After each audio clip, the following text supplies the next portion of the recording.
Bonsoir à tous.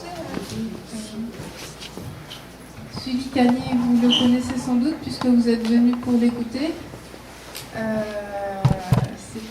producteur de la Martinique, un détenteur de la tradition.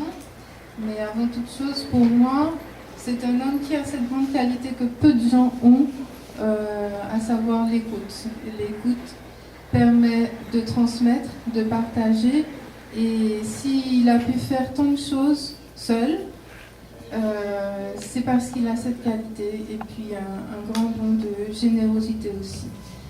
Ça, c'est une grâce qui vient à la naissance.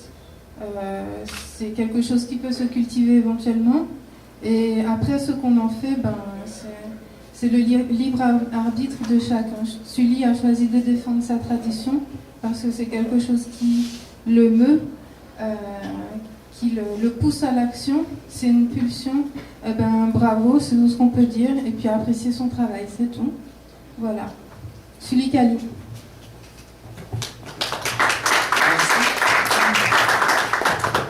Bonsoir, mesdames et messieurs. Alors, je dirais tout d'abord qu'avec mon ami Félix Caserus, qui est un détenteur de la tradition également, et son épouse, M. Félix Caserus, c'est la première fois que nous venons au Canada, je ne dirais pas à Montréal, mais au Canada. C'est avec beaucoup de plaisir que nous sommes en train de découvrir le pays. Et on m'a toujours dit, venez, il faut venir au Canada, pays francophone, on parle français et tout. Il faut venir. Et bien, nous sommes là, après tant d'années, et nous sommes contents. Alors, aujourd'hui, nous allons évoquer la Martinique, la tradition, la musique, et ce de causer débat autour de la musique, l'aspect, je ne parlerai pas de l'aspect politique, économique non plus. Nous allons rester sur l'aspect culturel, certainement. Mais il y a tout à savoir sur ces îles qui sont dans la mer des Antilles. Alors, la population de Montréal est de combien? Eh bien, la population de la Martinique, c'est pas de Fort-de-France, qui est la capitale, est de 400 000, à peu près 400 000 habitants à la Martinique. Donc, ça veut dire que nous sommes vraiment, par rapport au Canada, qui est un pays vaste, immense, vraiment tout petit. Mais tout petit par la topographie, mais énorme par l'histoire. Riche. La Martinique, c'est extraordinaire parce que nous n'avons pas aimé Césaire. On parle souvent d'Aimé Césaire, qui nous a laissé il y a quelques années. Parce que culturellement, intellectuellement, la Martinique, c'est extraordinaire. Et nous sommes, en fait, aujourd'hui, nous sommes sous l'administration française. L'administration française, c'est-à-dire qu'en 1945, nous sommes devenus département, 1946, département français.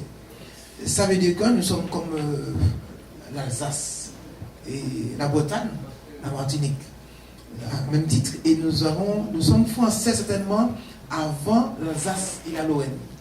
Même la région de Nice aussi. Et je vous dirais que la Martinique, il y a eu beaucoup de luttes, puisque pour que la Martinique existe, il y a eu des hommes qu'on a enlevés de l'Afrique. Il y a eu le commerce triangulaire qu'on a emmené dans le Nouveau Monde. Le Nouveau Monde, c'est vers l'Amérique. Et cette chaplette île des Antilles, la Guadeloupe, la Martinique, Trinidad et Barbade, toutes ces îles-là, ils ont reçu des hommes. Donc, il y a eu un travail servile qui a été effectué dans ces contrées-là. Et de ce travail servile, la collusion avec les hommes, les différentes ethnies déjà africaines, ça a donné une culture, même une connaissance, une société. Et cette société, notamment si nous parlons de la musique par exemple, il y a beaucoup à dire. Très souvent, peut-être vous connaissez le zouk avec Kassav. Mais avant le zouk, avant certaines d'autres musiques, il y a ce qu'on appelle les musiques à base de tambour. Et nous avons un élément ici là, le tambour belé. Tambour belé, alors je vais le mettre sur la table.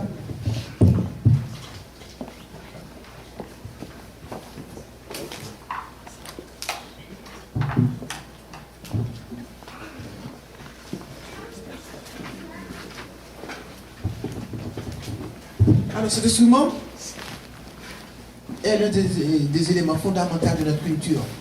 C'est-à-dire que c'est un élément de résistance. Résistance par rapport à quoi? Par rapport, par exemple, au conseil souverain du roi qui a édit, donc qui a créé des décrets pour interdire l'usage du tambour, parce qu'ils disent que ça fomentait des révoltes.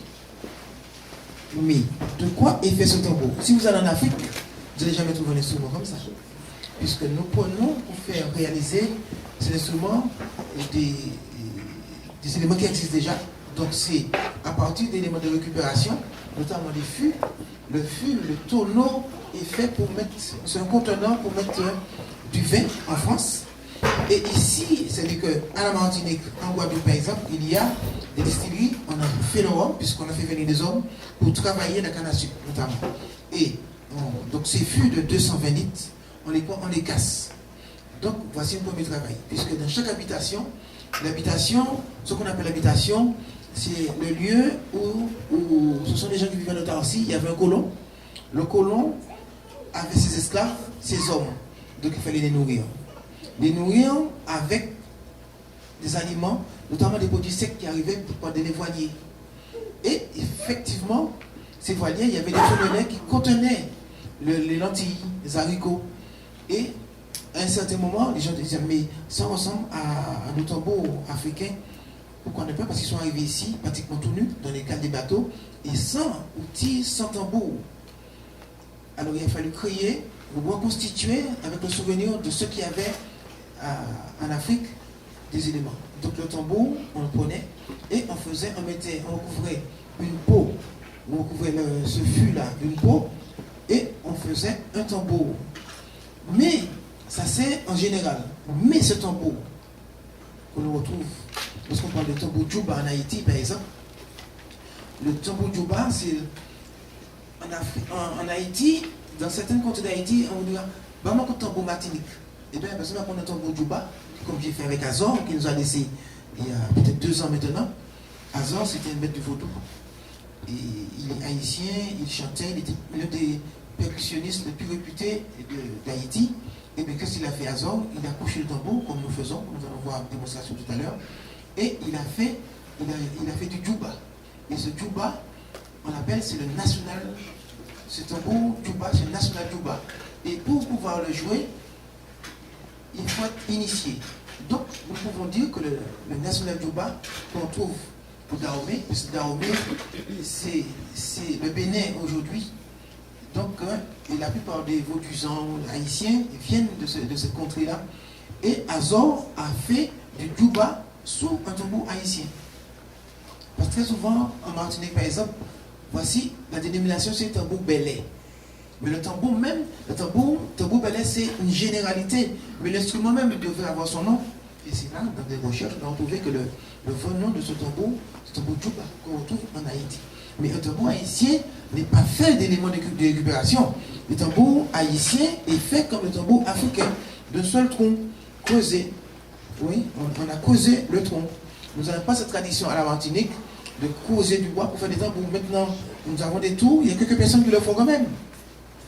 Il n'y a pas la tradition des masques africains, il n'y a pas la tradition de creuser un arbre pour faire un tambour en la Martinique. Donc c'est pourquoi nous récupérons des fûts pour reconstituer ce qu'on appelle carcasse, un instrument de forme conique qui rappelle le tambour et fouillé, le bois fouillé. Et donc, et nous mettons, et ce tambour, donc il y a une peau, c'est une peau de mouton, une peau de chèvre, et nous faisons ce qu'on appelle une couronne, avec un fer plat à l'intérieur.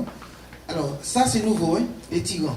Parce que ça c'est nouveau, comme les tambours latins, et la tradition en Martinique veut qu'on mette 4 clous, donc c'est un tambour clouté. Clouté, donc sur un cadre, et ce tambour il est couché, comme nous allons voir tout à l'heure, et pour l'utiliser. Alors en Afrique, il y a quelques années, des scientifiques africains ont déchiffré les sonorités qu'ils entendaient, c'est-à-dire qu'ils sont remontés et avec lorsqu'on fait doum doum doum doum doum doum doum, ils ont décodé le tambour, et ce tambour a donné une partie de l'histoire africaine, les Amazones, tout ça. Donc c'est comme si aujourd'hui on venait, un scientifique entend les sons et ce son va raconter l'histoire, l'épopée des grandes puissances maliennes et tout africaines qui existaient à une certaine époque sur le continent. Mais ce n'est pas le cas du tout. Donc nous, pour pouvoir utiliser ce tambour, il faut développer une mémoire rythmique. La mémoire rythmique, c'est-à-dire que c'est ce qu'on fait avec l'instrument. Il faut savoir, puisque le tambour est joué pour régler la danse. Donc on utilise pour régler la danse. Il faut savoir à quel moment il faut former le cercle, à quel moment il faut monter, descendre. Donc ça il y a une complicité entre les danseurs et le musicien. Ouais. Alors ce concerne, je vais passer, ça c'est pour le belay. Le belay, c'était joué après les soirs de paye à l'habitation, vraiment après l'abolition de l'esclavage. Ça c'est, nous étions dans l'époque de la colonisation, mais en 1848, c'est l'abolition, mais il y a toute une colonisation, tout un aspect, puisque en Martinique, et c'était dans d'autres îles, les gens tellement souffert, tout ce qui rappelait l'esclavage devait disparaître. C'est pourquoi les chaînes, tout ça, on ne voit pas de musée. Il n'y a pas de musée d'esclavage en Martinique. Parce que tout ça a été jeté à la mer. Et même après ça, il y a un dénigrement. C'est-à-dire que, personnel, c'est-à-dire qu'il ne fallait pas jouer au tambour. Parce que ça rappelait, c'était bagaille viennec. Parce que ça rappelait des moments d'esclavage. Il ne fallait pas faire ceci. Il fallait, justement, et la loi de départementalisation de 1946, c'était la loi de l'assimilation. Et très souvent, on disait, il a assimilé pour ça coûter milliards à quoi. On va assimiler pour coûter milliards à quoi. C'était ça qu'on disait à l'époque. Et jusqu'à aujourd'hui, nous sommes dedans. C'est-à-dire qu'il fallait devenir français. Français. Et très souvent, ce qui est malheureusement, on occultait notre pop culture.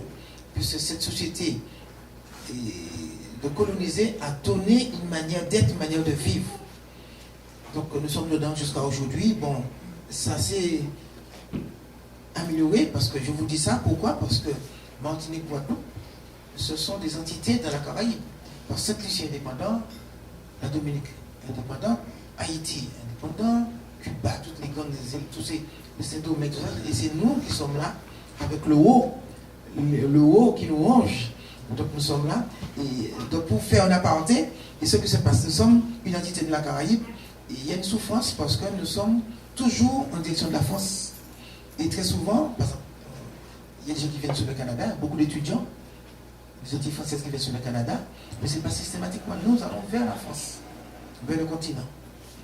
Et donc, il y a quand même quelques-uns qui vont, aujourd'hui là, qui voyagent à travers le monde, qui vont faire des études aux États-Unis. Mais beaucoup, je ne sais pas si dans la salle, les étudiants martiniquais, mais il y a beaucoup qui viennent ici. Et c'est pourquoi, de nous, je connais l'université de Laval. Laval, on en a parlé à un certain moment. Parce que c'est pas évident. Et c'est tout près de nous. Mais ce qui fait peur aux gens, peut-être, c'est le foie canadien, peut-être. Je ne sais pas. Mais en tout cas, la situation, la société martiniquaise a créé plusieurs formes. Et la forme, ce que nous avons, la richesse que nous avons, c'est de cet aspect, la colonisation, l'esclavage et tout, ça a donné une manière de s'habiller. Ça a donné des musiques. Une musique, mais des musiques. Ça a donné des vêtements. Ça a donné une cuisine. Ça a donné beaucoup de choses. Et toutes ces îles de la Caraïbe se ressemblent quelque part, ont été, à un certain moment, ils ont été divisés par la colonisation, puisque certains ont été colonisés par les Espagnols, par les Français, par les Anglais. À un certain moment, nous avons été colonisés en Martinique par les Anglais. C'est pourquoi, et les Anglais ont colonisé Sainte-Lucie. C'est pourquoi le tambour, il y a une manière d'être qui ressemble beaucoup à Sainte-Lucie. Et c'est pourquoi je vous dis, en 1804, Haïti a eu son indépendance. Et ce qui s'est passé, par exemple, beaucoup de colons haïtiens sont partis vers Cuba dès le XVIe siècle. Mais avant d'arriver sur Cuba, il y avait beaucoup d'échanges, même plus d'échanges qu'aujourd'hui. Et beaucoup de Martiniquais, et puis ça fait que la ville de Saint-Pierre laissait beaucoup de colons pour aller vers Haïti. Et de Haïti, alors ce qui se passe, Haïti, on a emmené le djouba à Cuba. Toute la partie orientale de Cuba. Alors, il y a la tumba française, la tumba française. Et bien, toute cette partie-là, c'est les Haïtiens. C'est les colons haïtiens avec les Haïtiens qui ont mis ça à Cuba. Et jusqu'à aujourd'hui, il y a beaucoup à Cuba des gens qui parlent créole. Il y a des descendants qui parlent créole. Et vous allez au musée de la Havane, le musée de la musique qui est en travaux en ce moment à la Havane, vous allez voir une photo avec une légende, Djouba, exactement comme Félix Gazovis, qui s'assoit sous son tambour, avec les plis repliés, et on a la légende dit tambour Djouba. Et ça ne vient pas de Martinique, mais ça vient d'Haïti. C'est pour vous montrer la relation qu'il y a Haïti et la Martinique. Très souvent, je dis que les Martiniquais aiment beaucoup le compas. Mais ils ne savent pas que dans le subconscient, qu'il y a quelque chose d'haïtien chez eux qui date depuis la colonisation, depuis l'esclavage. Parce qu'il y a beaucoup d'échanges, et des choses qui sont restées enfouies dans le subconscient des hommes. Alors, je dirais aussi. Alors aujourd'hui, donc je parlerai, donc on a parlé succinctement, mais il y a aussi, vous allez voir tout à l'heure, nous allons projeter des images. Là, c'est vraiment la Martinique profonde avec Félix Casérus, qui était très jeune. Moi, j'étais dessus dedans. On me voit légèrement dans la honte. Et ça se passe parce que M. Félix Casérus, il a un pit. Le pit, c'est là qu'il y a le combat de coq. Mais là aussi, nous faisons aussi des joutes, c'est-à-dire le damier et soirée bêlée. Alors, les soirées bêlées, une soirée bêlée, c'est-à-dire que après les soirs de paix, je disais tout à l'heure, les hommes se réunissaient à côté des habitations pour faire du tambour. Et on faisait la lutte qu'on appelle damier ou ladja, en attendant l'arrivée des dames bêlées. Ce que vous allez voir là tout à l'heure. Mais ce que vous allez voir se passe dans un pit, dans un truc fermé. Donc ça sert pour faire les combats de coq, mais aussi les hommes peuvent se battre comme une arène, comme un pit. Si vous connaissez certainement, dans toutes les Caraïbes, il y a des combats de coq. Alors, parce qu'il faut savoir qu'en Martinique, certainement dans les autres îles, il y a deux musiques traditionnelles. La musique traditionnelle rurale, à base de tambour, que nous voyons là, un modèle, parce qu'il y a plusieurs modèles de tambour. Le tambour du basse, le tambour plat, où on fait la haute taille, qu'on appelle contredanse en Haïti, certainement dans toute l'île de la Caraïbe. Mais aussi, il y a le tambour de bonda, c'est-à-dire que deux pots qu'on trouve dans le manège créole, qui a plus ou moins disparu.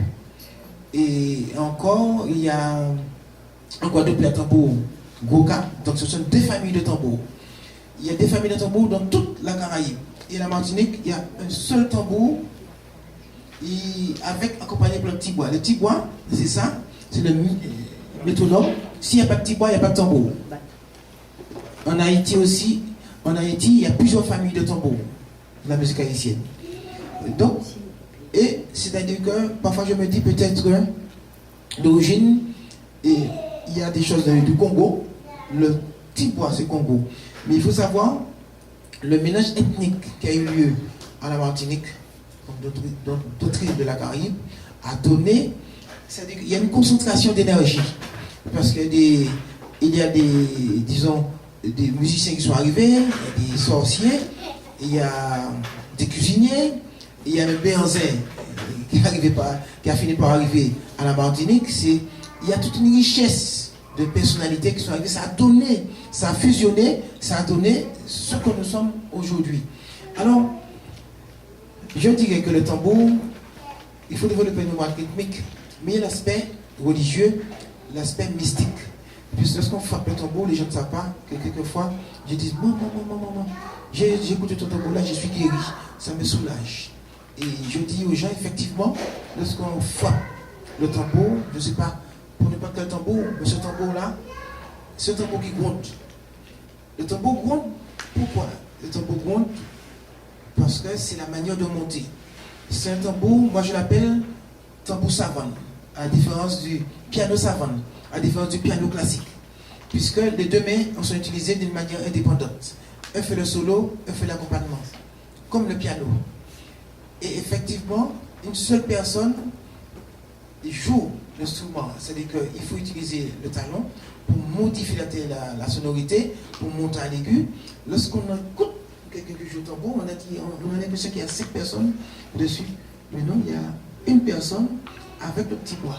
C'est ça que nous allons voir tout à l'heure, une démonstration avec Félix. Et c'est un côté magique.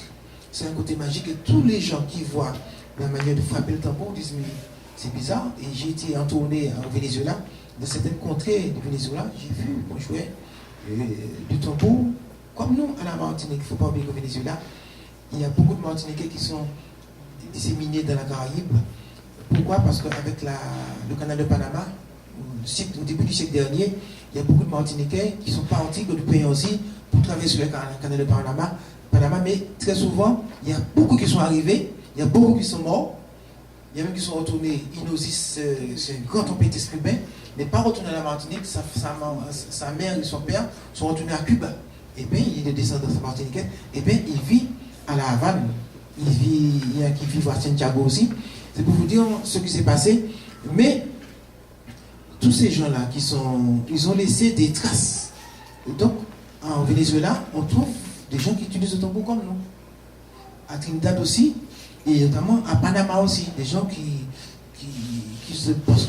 Il n'y a pas de relation peut-être, mais lorsque vous les voyez, tu dis, mais ça vient de Martinique. Mais c'est parce qu'il y a eu des voyageurs, des gens qui se sont dépassés. Je ne sais pas sur le Canada, mais on remercie quand même Jacques Cartier, je ne sais pas si vous connaissez l'histoire, qui a choisi de garder les Antilles et de laisser le Canada. Et je vous dis que, vous voyez l'immense pays que le Canada, eh bien, je vois Jacques Cartier, j'ai vu la rue boulevard Jacques Cartier. Peut-être que les gens qui sont ici ne savent pas que le Canada a une relation avec les Antilles françaises directes, parce qu'il a fallu faire un choix et la France a préféré garder les Antilles qui sont devenues les Antilles françaises, et le Canada a été. C'est pourquoi le Canada existe aujourd'hui. Vous allez fouiller dans les bibliothèques, vous allez chercher l'histoire, la relation qui est entre les Antilles françaises et le Canada grâce à Jacques Cartier. Alors, donc, musique rurale, donc damier, belay, un peu de Bretagne, mais il y a la musique citadine, c'est-à-dire que Begin, Mazurka. Je vais m'arrêter sur la Mazurka. En 1831, il y a eu la débâcle en Pologne. Et donc, Chopin, l'un des meilleurs musiciens, pianistes classiques, a dû partir. Mais lui, Chopin était spécialiste de la mazurka. Lorsque je parle de la mazurka, c'est la mazurka classique. C'est la mazurka classique. La valse aussi. Arrivé en France, il a composé plus d'une centaine de mazurkas, je vous dis classiques. Mais à la Martinique, il y a ce qu'on appelle la mazurka créole. Et si vous dites, vous allez en Pologne, vous faites la mazurka, vous allez danser la mazurka pour les Polonais, je vous dis, mais c'est pas, mais vous ne connaissez pas ça, qu'est-ce que c'est que ça? Ça ne dit rien du tout. Mais si vous mettez créole, elle offre une explication. Pourquoi créole? Parce que c'est quelque chose qui est né dans un pays créole, qui est la Martinique, la mazurka. Donc la mazurka classique a été emmenée à la Martinique par les colons, et de là, ça a été transformé par des musiciens, notamment à la ville de Saint-Pierre. Qu'est-ce qu'il y a de transformation qui a eu? La mazurka, donc la province de Mazurie en Pologne, mazurka classique, est arrivée en France, notamment à Paris, et à un certain moment, on n'a pas une date précise, ça a été emmené, puisque Martinique, Guadeloupe, et surtout la Martinique, avec la ville de Saint-Pierre, c'était le bastion économique, culturel de la Caraïbe pratiquement. Il y a eu beaucoup d'échanges avec la ville de... C'était pratiquement le petit Paris, la ville de Saint-Pierre, dont l'éruption a eu lieu en 1902. Il y a eu exactement 28 000 morts. Et je vous dis, je parle pour revenir par rapport à Saint-Pierre et Panama, et il y avait 2 survivants, c'est Léon Compère, un cordonnier, et avec Siparis qui était dans un cachot. Et Siparis, il a été embauché par le cirque de Barcelone, il a fait le tour du monde plusieurs fois, et il est mort, on dit qu'il est mort dans un combat, un rixe, dans la rue, au Panama. C'est là qu'il est enterré.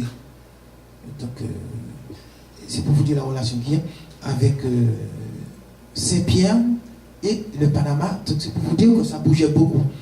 Mais, en fin de compte, la mazurka, ça a été modifié. La mazurka a été rythmée. C'est-à-dire que lorsqu'on regarde Sissi l'impératrice, le film Sissi l'impératrice, là, la vraie mazurka, c'est une danse de cours où on fait la ronde. Eh bien, ça a été ramené à la Martinique par les colons, les esclaves, les hommes qui regardaient, les esclaves domestiques, ont fait de la résistance. Ils ont dit, nous avons ça, nous avons modifié ça. Et ça a donné de plus belles danses. Et ça a donné la mazurka créole. Et dans la mazurka créole, c'est une mazurka à 3 temps. Et dedans, il y a une partie valsée qu'on appelle la nuit, où la cavalière enlace son cavalier avec la grande robe. Ouais. Il a fallu faire une démonstration, mais on n'a pas d'image pour ça. C'est pour vous dire ce qui s'est passé pour créer une nouvelle société. Cette société a eu de l'imagination. beaucoup d'imagination. C'est une société surtout de résistance. Résistance par rapport économique, résistance culturelle, et jusqu'à maintenant nous sommes dedans. Parce qu'il y a eu, je disais tout à l'heure, il y a eu beaucoup les gens voulaient, c'est pas, autocensure. Le terme autocensure, il y a eu beaucoup d'autocensure. Je vous disais tout à l'heure, il ne fallait pas jouer au tambour, il ne fallait pas faire ça, il fallait s'assimiler, et ça a créé des déperditions. Et aujourd'hui, en 2012, nous faisons avec l'existant, mais on peut même dire que l'essentiel est parti. Mais nous, il y a quelques personnes, des hommes, des femmes, des associations qui tiennent à garder une identité culturelle à travers le tambour, à travers la musique. Alors nous avons la mazurka créole, de Belfast, mais aussi la biguine. La biguine qui a eu saisonné dès 1920, puisque l'un des premiers musiciens, il y a beaucoup de musiques qui sont partis en France, même avant la guerre. Mais Léon Apanon, l'un des musiciens qui est parti 6 mois en France avant la déclaration de la première guerre, 14-18. Et il a joué de la biguine pour le Kaiser en Allemagne. Il a joué de la biguine il a fait de la biguine au théâtre de l'Odéon à Paris. Il a même enregistré une bonne qui a disparu. Ça, c'est Léon Apanon qui était maître clarinettiste. C'était aussi un ébéniste de talent. Et donc, vous voyez, depuis ce temps, et en 1920, il y a eu l'arrivée de beaucoup d'Antillais. Il y a beaucoup d'Antillais qui sont partis faire la guerre. Et après la démobilisation, ils étaient musiciens, ils sont restés. Il y a beaucoup qui sont morts sur le front, mais il y a beaucoup aussi qui sont restés en France, qui ont vécu en France toute leur vie sans jamais pouvoir retourner au pays. Et ça, justement, la première guerre mondiale du 14-18, la deuxième guerre mondiale, 39-45 a porté un sacré préjudice à la culture martiniquaise, puisque beaucoup d'hommes sont partis faire la guerre. Il y a beaucoup qui ne sont pas revenus, ou bien ceux qui sont revenus impioques, blessés de guerre. Et donc, et les femmes, et la deuxième guerre mondiale, il y a beaucoup de femmes qui sont parties, il y a quelques femmes qui sont parties en dissidence. Mais les hommes, il fallait défendre la patrie. Il y a beaucoup d'hommes qui voulaient, qui avaient des passeurs, qui allaient à la Dominique ou à Sainte-Lucie pour aller au Fort Dix en Amérique, pour repartir sur l'Angleterre, pour aller défendre et la France. Et il n'y a pas longtemps, je vous dis ça, il n'y a pas longtemps, que ces gens-là ils avaient été complètement oubliés, comme les tirailleurs sénégalais ont été oubliés aussi. Et il n'y a pas longtemps que l'État français a décidé de faire une action pour ces hommes qui ont bravé les intempéries pour pouvoir aller défendre la patrie. La patrie, c'est la France. C'est ça que je voulais vous dire. Alors, la biguine a eu ses moments de gloire en France, avec les grands musiciens, surtout les clarinettistes. Et je peux citer Estelio, je peux citer Léon Apanon, Sam Castandé, et la famille Copette, Barel Copette, Honoré Copette, et beaucoup de musiciens. Et ces musiciens, beaucoup, par exemple, prenons le cas d'Honoré Copette, qui est le grand frère de Barel Copette qui nous a laissé il y a 2 ans et demi. Donc, Honoré Copette, c'est lui qui a fait l'hymne de la Guinée. L'hymne de la Guinée. Donc, il y a beaucoup de musiciens antillais au départ de Paris qui allaient vers l'Afrique. Ils allaient dans toute l'Europe, ils allaient en Norvège, un peu partout, et porter la culture antillaise. Puisque avant la musique cubaine, c'est la biguine qui était à la mode. Avant le jazz. Et parfois je me dis, et malheureusement, nous sommes tout petits, parce que normalement, lorsqu'on joue du jazz, c'est l'autre côté de la biguine et le jazz, il n'y a pas de différence. Et les musiciens français ont décidé d'honorer le jazz. D'honorer le jazz, parce que je ne sais pas si... Parce que derrière le jazz, il y a un continent qui est le continent américain. Mais notre petitesse a fait qu'on n'a pas pu être honoré.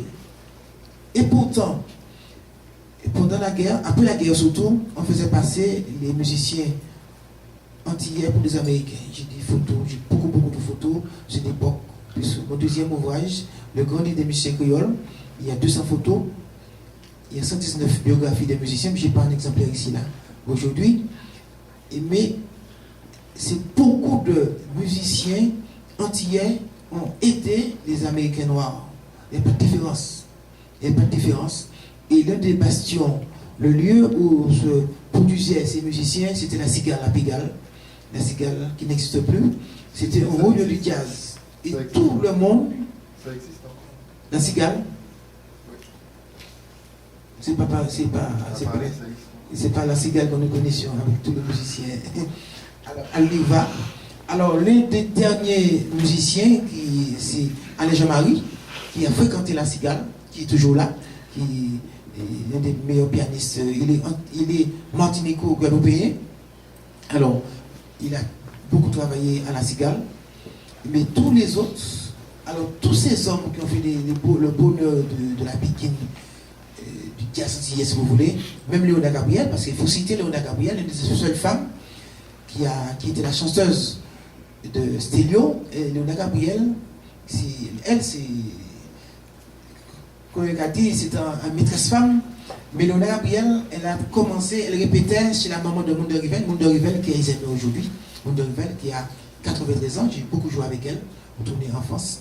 Elle a 93 ans, malheureusement, aujourd'hui, elle ne vous reconnaît plus parce qu'elle est Isabelle qui dit oui, oui. Elle-même, qui dit, m'en prie alors. Elle-même, elle est consciente de sa maladie, puis il y a des moments de lucidité, mais elle a fait beaucoup, et surtout dans les pays scandinaves, Monde Rivel, et ce sont des gens qui ont, lorsqu'on parle de la cigale, on est obligé de parler de la canne à sucre, puisque Gérard Lavini qui est décédé, ça a fait bientôt 2 ans, c'est là que était à la canne à sucre, à la rue Vavin, vers Montparnasse, Monde de Rivel. On peut citer Tim Marcel, un saxophoniste, qui est l'un des meilleurs aussi, qui a plus de 80 ans maintenant. Mais en fait, comme tous ces hommes, tous ces noms, je peux vous dire, ils sont nulle part. Ils ont fait, ils vont disparaître. Il n'y a pas d'écrit très souvent sur l'épopée de ces choses-là. Donc, c'est ça le seul regret que nous avons de nos vivants. Il n'y a pas eu cette reconnaissance de l'action culturelle qu'ils ont menée, parce que ça c'est une action culturelle, c'est sauver une musique. Sauver une musique, sauver une culture, c'est sauver un pays aussi. Alors, la Pikine, en Martinique, par exemple, pendant qu'il y avait cet effort général communautaire en France, et la Pikine avait tendance à disparaître aux Antilles. Pour plusieurs raisons que je sais que tout à l'heure, parce qu'il fallait toutes ces choses-là, il fallait que ça disparaisse. Mais ce sont les groupes folkloriques, les ballets, qui avaient l'orchestre, qui partaient dans le monde, qui partaient notamment le groupe folklorique martiniquais, créé en 1942 par Alexandre Esnowé, puis est venu Moulouba la ville, qui nous a laissé aussi. Tous ces noms, la plupart de ces noms que je cite là, ils sont tous morts, malheureusement. Malheureusement. Et très souvent, je dis tant fait, tant quitté tant. Mais ils ont porté leur contribution au développement culturel de ce pays. Alors, et la Pikine était retenue, était préservée dans ces groupes-là. Et maintenant, donc il y a un renouveau, un petit renouveau.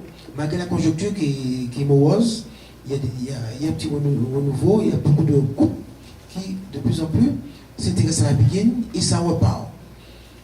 Alors, ce que je peux dire aussi, il y a d'autres musiques, il y a beaucoup de musiques. Donc, j'ai cité la Rotaille, j'ai cité le Bénin, Damier.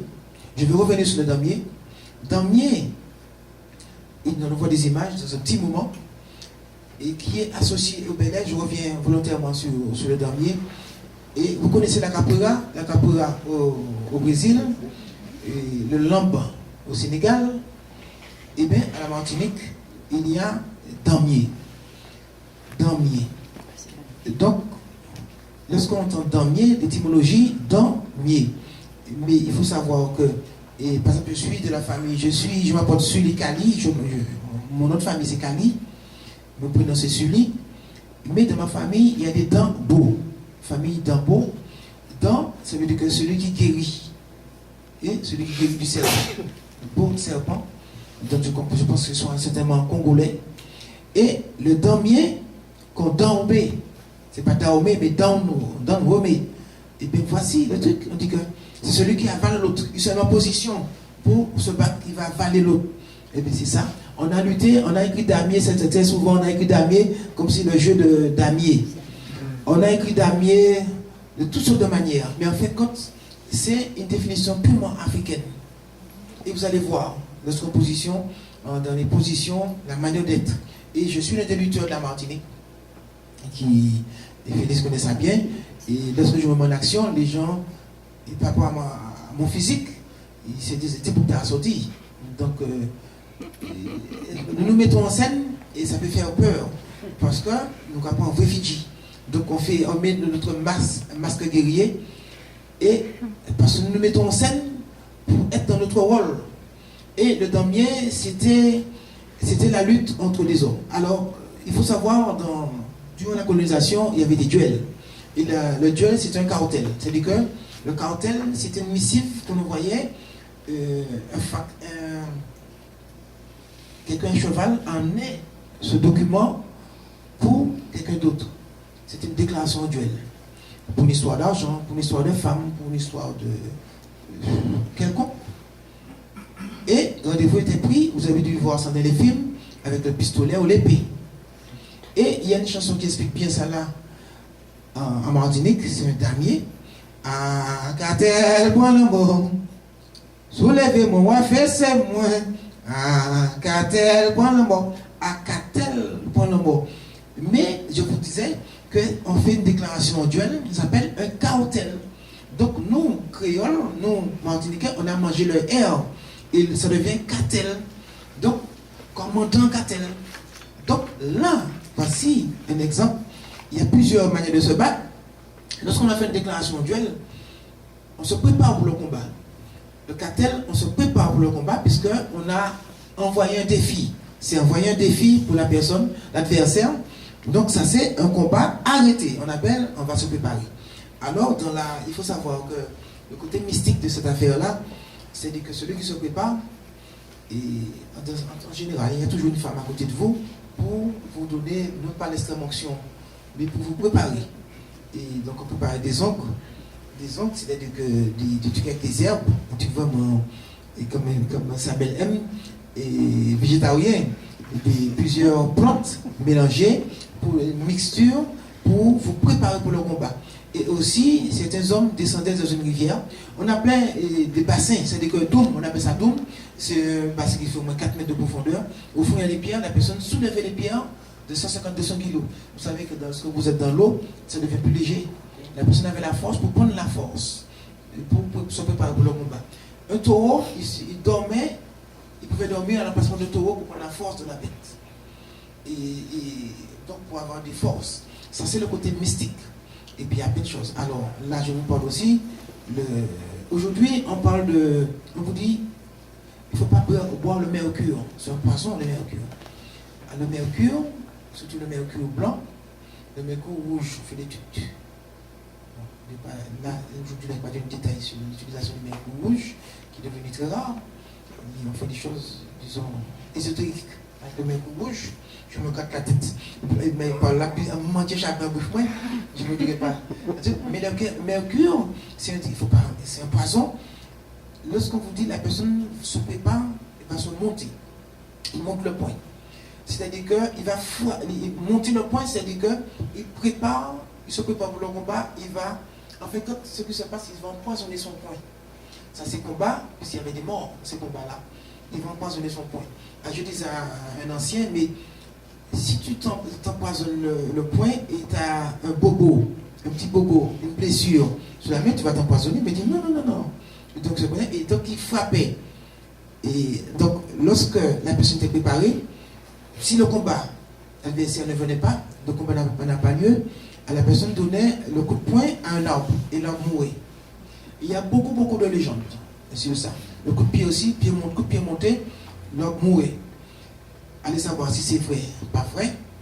Mais ce que nous savons, que des choses ésotériques, il y avait des préparations, ça c'est pour le combat arrêté.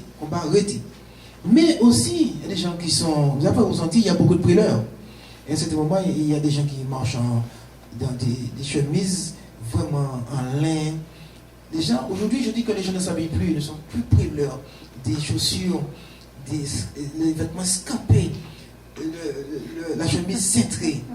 La personne préleur. Je peux vous raconter.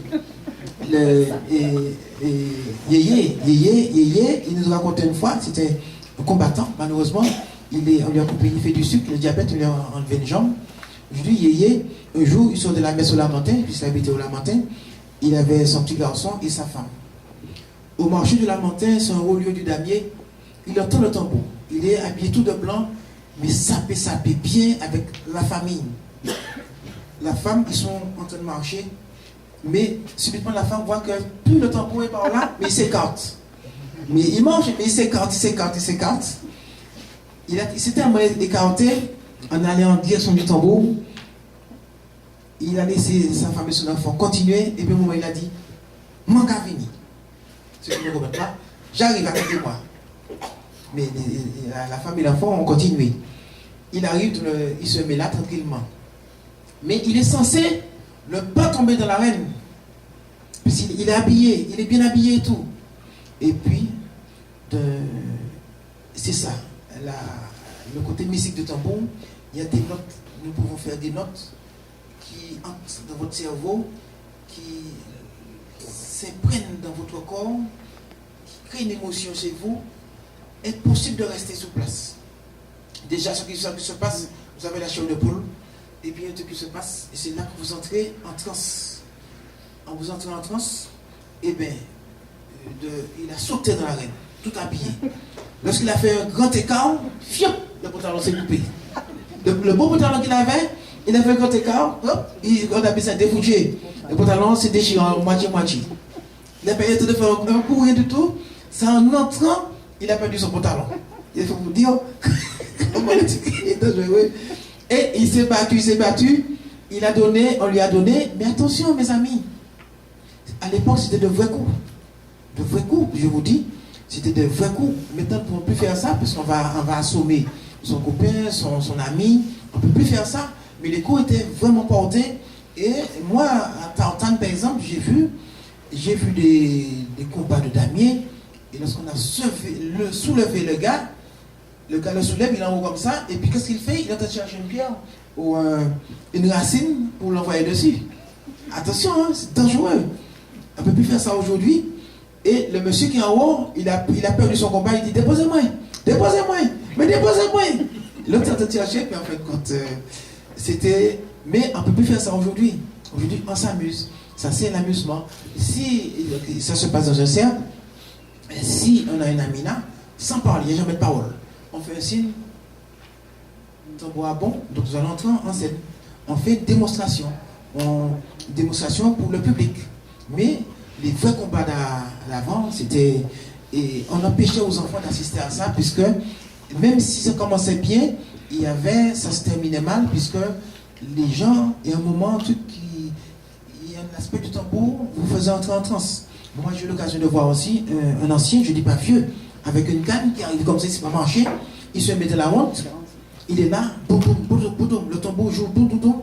Subitement, il dit au monsieur qui a côté, il dit, tu veux savoir, moi.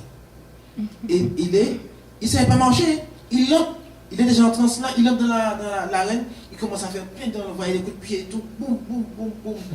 Donc, mais comme on voit qu'il est âgé, on ne va pas lui faire marcher, donc quelqu'un va entrer pour s'amuser avec lui. Il s'est bien amusé tout ça, bien, bon, il remet sa canne, il ne peut plus marcher parce qu'il s'est donné, mais il est redevenu comme il était avant. Mais tant que lorsqu'il est entré dans la honte, il est en harmonie avec le tambour, il n'y a aucun problème. Mais ça, j'ai vu ça. C'est pour la force du tambour. Là, et puis aujourd'hui, on peut faire la musique thérapie avec. Il y a un truc qui se passe. Alors mes amis, s'il y a quelques questions avant de passer au film, et avant de passer au film, je vais dire à Félix de monter sur le tambour, une démonstration, il va vous faire un belay. Moi, on va permuter, je vais faire jouer un damier pour vous.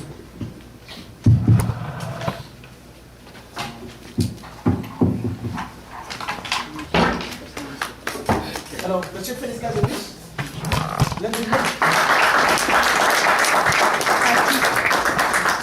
alors, certainement tout à l'heure vous allez le voir à l'image. Cette image date de 20 ans. Vous voyez comment il est là aujourd'hui là? C'est la même personne. D'accord. Alors, parmi les gens qui sont dans la scène, est-ce qu'il y a quelqu'un qui sait frapper le petit bois? Tac, puis tac, puis tac, tac. Oui. Yes. Oui. Tu sais frapper le petit bois? Vous avez chanté, je vais demander à la population de répondre à la voix. Fais un essai derrière lui pour voir.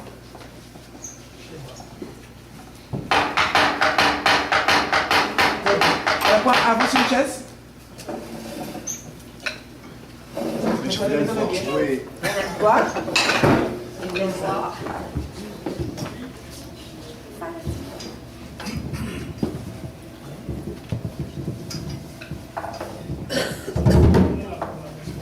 Ok. Alors je demande au gestionnaire de répondre. C'est comme la voix derrière. La voix derrière, c'est répondre à la voix, c'est le refrain. Alors je cherche un chant. Il y en a beaucoup. Alors, j'entends le chant, je vous dis ce qu'il faut répondre. Oh, nene, bah moi dernier coup, nene. Bah moi dernier coup, nene, ma capati soldat, m'kaimo. Oh, nene, bah moi dernier coup, nene. Bah moi dernier coup, nene, ma capati, bégade viré. Oui, nene, bah moi dernier coup, nene. Très bien. Alors, merci d'être venu. Et c'est trouvé une petite place. Et puis, entendez l'ambiance. Ah ben, on y va. Oui, nene, pas moi dernier goût, nene. Pas moi dernier goût, nene. Ma capati soldat, kaimo. Oui, nene, bah moi dernier coup, nene. Pas moi dernier goût, nene. Comment c'est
poser le talon sur le tambour. Donc, chaque fois que le talon sera là, c'est parce que c'est pour accentuer l'aigu.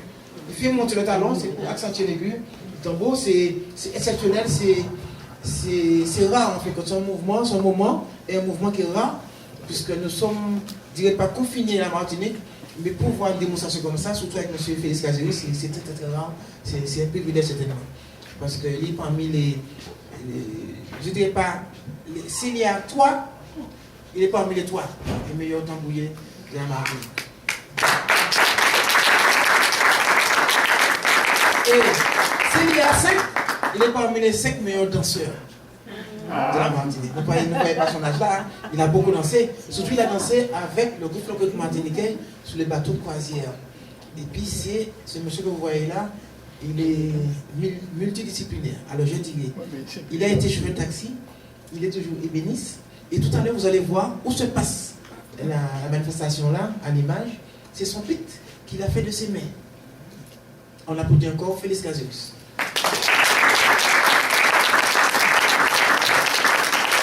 Alors, il va faire un petit bois pour moi et je fais une démonstration de damier. Je ne sais pas si quelqu'un pourra tenir le micro, parce que je vais essayer de chanter, puisque Félix, je ne sais pas si tu pourras chanter.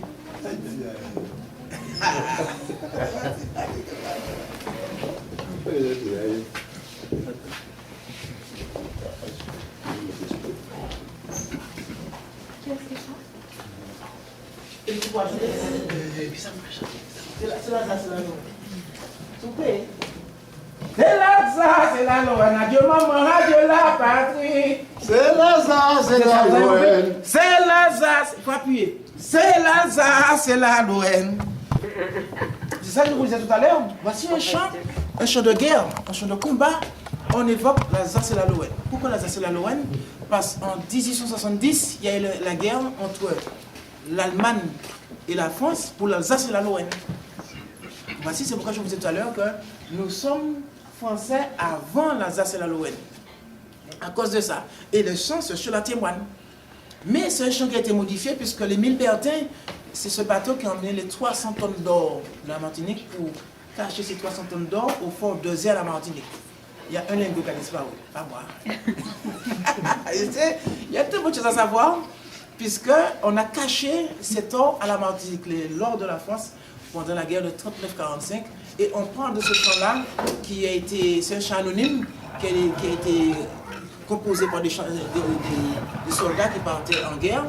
Et on parle de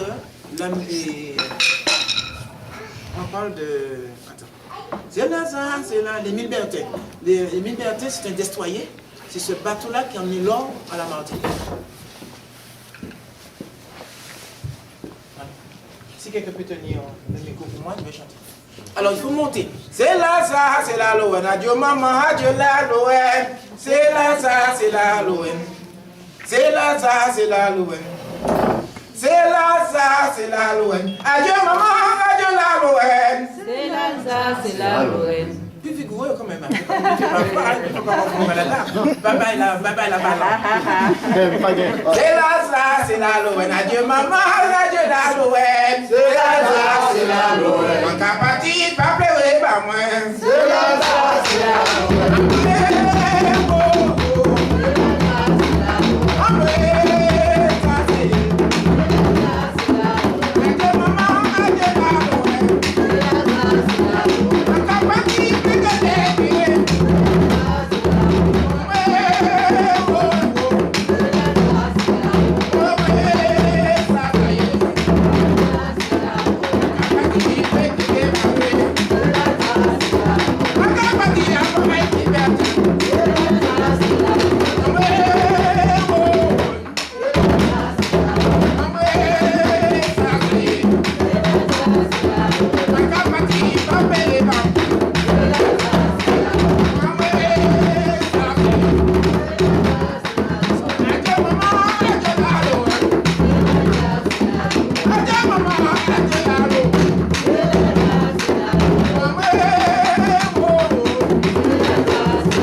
Nous on met ça. C'est ça, c'est la. Les gens ne savent pas, mais nous on aime ça. Alors, vous avez vu, chaque coup de tambour, pour le damier, c'est un coup porté. Coup de pied, coup de poing. Et celui qui anticipe, c'est après un coup de tambour, un autre va arriver. Il est habitué de tambouiller. Et le tambourier peut jouer en faveur de l'un ou l'autre, du lutteur. Mes amis, s'il y a quelques questions, et nous passons à la projection. Je vais voir tout ça tout de suite là. S'il y a quelques questions? Oui, j'en ai. Alors, tu as parlé de subconscient et par rapport à Haïti. Alors, j'ai vraiment ressenti, moi, la chose que tu as exprimée, c'est quelque chose que j'ai ressenti. Samuel peut en témoigner, j'ai toujours dit oui, je me sens proche d'Haïti, je ne sais pas bien pourquoi. Oui. Mais est-ce que tu pourrais être un peu plus précis? Parce que, bon, oui, tu as dit qu'il y avait des choses, mais quelles choses? En fait, comme je expliquais, Haïti, il y a beaucoup de, souvent les esclaves, les esclaves haïtiens, les martiniquais, arrivent de la même contrée, très souvent d'Afrique. Et cette contrée, c'est l'Afrique de l'Ouest, mais surtout la région du Dahomey. Alors, le vaudou, par exemple, nous savons qu'en Haïti, le vaudou, c'est la partie du vaudou. Mais en Martinique, pendant longtemps, on a dit non, il n'y a pas de vaudou. Il n'y a pas de vaudou en Martinique. Je vous démontre qu'il y a des vaudou en Martinique. Et pourquoi il y a des vaudou en Martinique? Il y a une confusion parce qu'il y a des choses qui se font en Martinique. On dit Quimbois. Quimbois, c'est un truc général. Mais Quimbois, des petits Quimbizi, ou le colon qui dit tiens, bois. Il y a beaucoup d'esclavage, il y a beaucoup d'empoisonnement. Le colon qui dit esclave, tiens, bois, parce que tu avais mis un truc pour moi, mais le bois-le. Donc, et là, nous voyons que ce qu'on appelle le djouba, le national djouba qui vient du Dahomey, ce national djouba, le djouba, et c'est une forme musicale qui existe en Haïti, qui n'est pas de le vaudou. Lorsqu'on invoque le dieu paysan, Dieu Zaka, on joue du djouba. Il y a des gens qui l'écrivent djouba, donc D-J-O-U-B-A, et il y en a qui l'écrivent D-J-U-B-A. Mais c'est le même mot. Oui. C'est une danse comme ça. C'est une danse aussi, oui. Donc c'est une danse.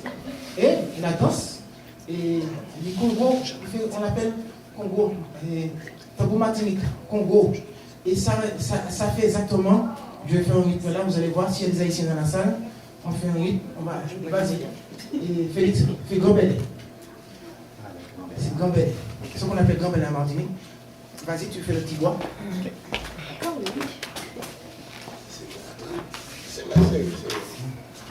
Gambelé, ça ressemble beaucoup. C'est pas tout qu'on le même rythme. Et lorsque j'ai joué avec Didier Diagos, c'est le meilleur percussionniste en Martinique, ce rythme-là se rapproche beaucoup de l'Afrique, il a beaucoup aimé. C'était comme ainsi suite. Et en Haïti, c'est pareil. En Martinique, c'est pareil. Et je vais faire une démonstration de danse pour vous, vous allez voir tout de suite là, sur le rythme.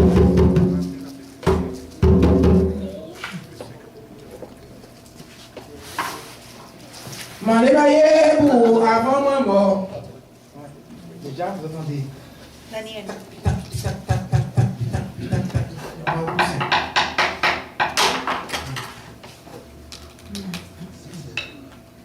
Alors, on détache les chaussures et on fait une démonstration. On fait Béliard aussi.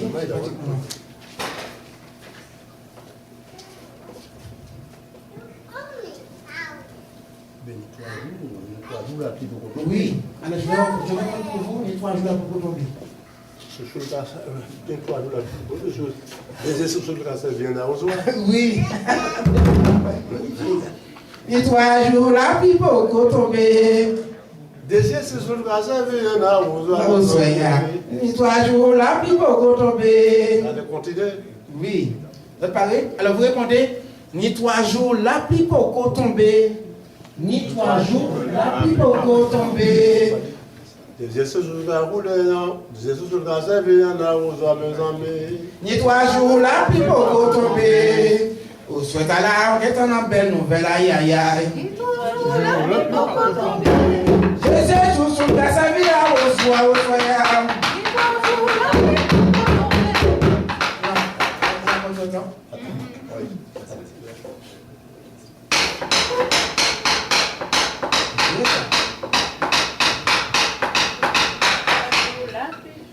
Ni 3 jours là, Papi Bobo tombé, Jésus son Kasavi, Aozo, Aozoya. Oh, oh, ça y est, c'est là. Jésus son Kasavi, Aozo, Aozoya.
Et gros belé.